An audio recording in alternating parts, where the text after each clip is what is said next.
میرے ایک شاگرد ہے، کیڈٹ کالج کی اسٹوڈنٹ ہے، مجھے آپ کہتے ہیں کہ استاد جی مجھ سے گناہ ہوا ہے.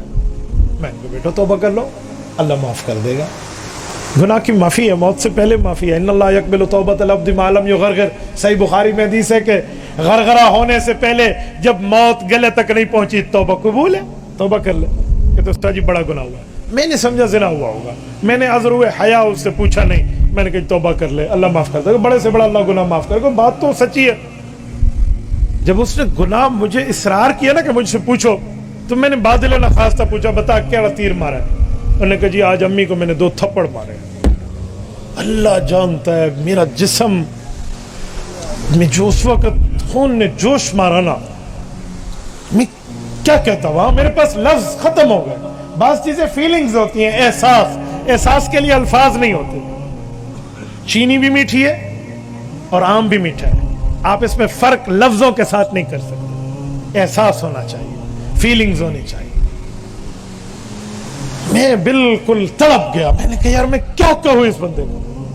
بات کیا ہے کہ اماں مجھے موٹر سائیکل لے کر نہیں دے رہی تھی. بہرحال توبہ کرایا، معافی کرائی اس کو پاؤں جا کر پڑھوایا. تو پاؤں پڑھنے لگا. ماں نے اٹھا کے سینے سے لگا کہ خیر ہے بچہ، تیرے دل میں آ گیا تو معاف ہے. اے ماں کی نافرمانی کرنے والوں، اور گھر میں 5 آدمی ہوں، چھٹی ماں ہو اور روٹیاں 5 ہوں.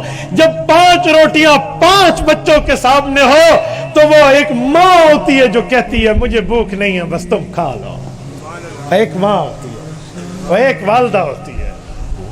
وہ بہن بھائی آپ کے نہیں ہوں گے، وہ ایک ماں ہی کہے گی جی میں رجی ہوئی ہوں تسی کھا لو، مینوں ضرورت کوئی نہیں. اس ماں پہ بول کے اپنی اونچی آواز سے اس کی آواز دبانے والے ظالموں، اس ماں نے تیرے بولنے پر مٹھائیاں بانٹی تھی. آج جس ماں کی نافرمانی تو کر رہا ہے، جس کو رلا رہا ہے، اس نے تیرے پاؤں چلنے پر خوشیاں منائی تھی کہ آج میرے بیٹے نے